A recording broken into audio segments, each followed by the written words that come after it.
Hamjambo watu wangu, Samuel Sane hapa na niko maeneo inaitwa Kona Maziwa. Hii ndio inaitwa Kona Maziwa.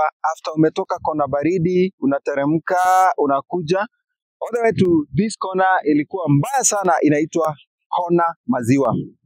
Nataka kwanza kushukuru Kenha. I want again and again to appreciate the efforts Kenha have done kuleta suluhu kwenye barabara hili la kuelekea Magadi.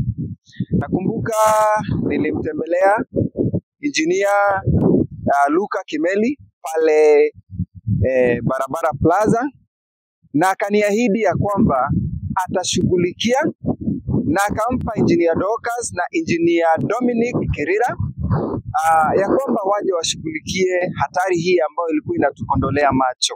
Nataka kushukuru kwa sababu hivi karibuni watawekelea lami ambayo itakuwa inasaidia pakubwa kuondoa hatari kwenye barabara hili.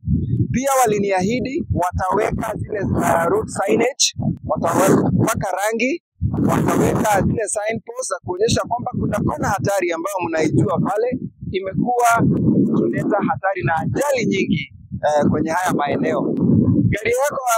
Gari lako lingeharibika, ingekuwa tatizo sana, kwa sababu gari lazima zingeingia kwenye mtaro pale pande ya juu, na pia pale palikuwa na mashimo mabaya. Mechanics hawakuwa wanakosa hizi magari na kupata shida ya stabilizer links na chuma kuharibika ama suspension ukipenda. Nataka kushukuru tena na tena. Kenha, you are made us proud. Hii sehemu ilikuwa mbaya sana. Nataka kushukuru tena kwa sababu mulisikia kilio changu baada ya kuandika barua kwa niaba ya watu wetu wa Kajiado West na watumiaji wa hili barabara la Magadi Road all the way to Magadi town na kuelekea mbele na maeneo mengine ya hii area. Unaona gari za kina Probox zinapita hapa, lori zinapita hapa, na ilikuwa mbaya na vumbi mbaya. I'm telling you, it was total mess. Thank you so much, and thank you again for listening and to hear my cry for the sake of my people, on behalf of my people, kwa ajili ya watu wangu wa Kajiado West.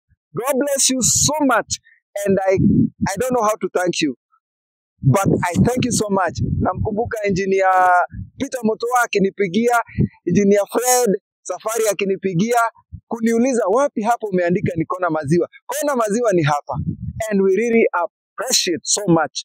Nakumbuka I was in India, Fred Safari akinipigia. I'm telling you, mumetufanya watu wa maana sasa. Tulikuwa hatutambuliki, and I really appreciate your effort to tarmac again this road. It was in a mess. Na tena nataka kushukuru Kenha. Kuelekea mbele kuna mashimo yalikuwa kule Tinga, kuelekea mbele yalikuwa mabaya sana, na mumetusaidia, mumeyafunika. Kuna masanjo yalikuwa yamelala ukielekea Sonoru huko mbele, and we really appreciate. Najua hamna pesa za kutosha, lakini tunashukuru kwa hii kidogo mmetupea. We really appreciate. Asante sana. God bless you, na Mungu awapanue. Na mzidi mkiona maombi yetu ya Kenya, munaendelea kutusaidia. God bless you.